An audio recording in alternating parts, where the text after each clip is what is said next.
থেকে ডাইরেক্ট এখানে চলে আসছি। আমি ওই হুজুর না, আরে অন্যরকম হুজুর।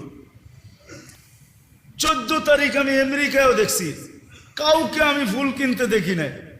হয়তো গালে গাল লাগাইতো, দেখা হইলে একটু গালে গাল লাগাইছে আর ইংলিশে বইলা দিছে ইউ আর মাই হানি, বাস তুই আমার মধু, কাহিনী শেষ। হয় এইদিকে হয় ওইদিকে।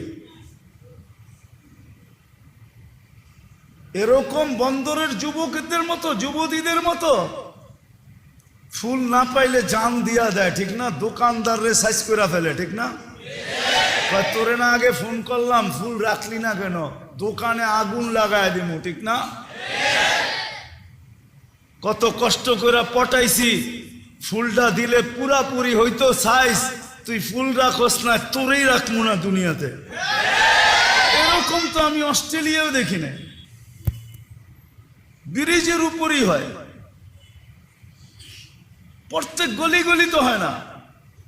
আমাদের তো এরকম গলি নাই, এরকম ছাদ নাই, এরকম বাড়ি নাই যেখানে উদযাপিত না হয়, ঠিক না? হ্যাঁ, মনে হয় যে কিয়ামত শুরু হয়ে গেছে আর কি।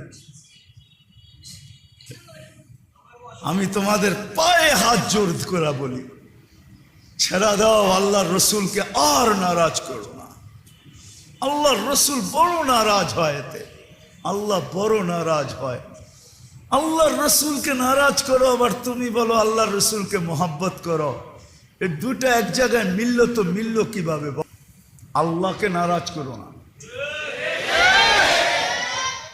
আল্লাহকে নারাজ করলে তোমারও, আল্লাহ যদি নারাজ হয়ে গেল, তুর্কি যেরকম মাটির সাথে মিশায় রেখা চলে গেছে, জীবনভর তুর্কিরা মনে রাখবে, যেমন মরক্কো মাটির সাথে মিশায় রেখা চলে গেছে, ওরা কিয়ামত পর্যন্ত মনে রাখবে। দেখো, আল্লাহকে নারাজ করো না। কালকে যদি নারাজ করলা, হইতে পারে বন্দর মাটির সাথে মিশায় রেখা যাবে, আর কিয়ামত পর্যন্ত বাংলাদেশের মানুষ খালি বলতে থাকবে মুখ দিয়া, এই স্মৃতি আর বলবে না। এরকম পুরা বাংলাদেশ পারে, ঢাকা পারে। আল্লাহ জমিনকে হুকুম দিতে দেরি, আল্লাহ বলছেন লাউ আমারতুল আরদা লাবতালাআত কাফি বাতনিহা, আমি জমিনকে হুকুম দিতে দেরি, তুমি কয় তালা বানাইছো জমিন এটা দেখবে না, সব সহ পেটে নিতে দেরি করবে না। এই জন্য তোমাদের কাছে হাত জোর দরখাস্ত, করবা? হ্যাঁ, কে কে অঙ্গীকার করতে পারো?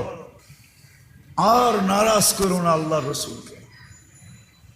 বাংলাদেশে 2013 বা 2014 হবে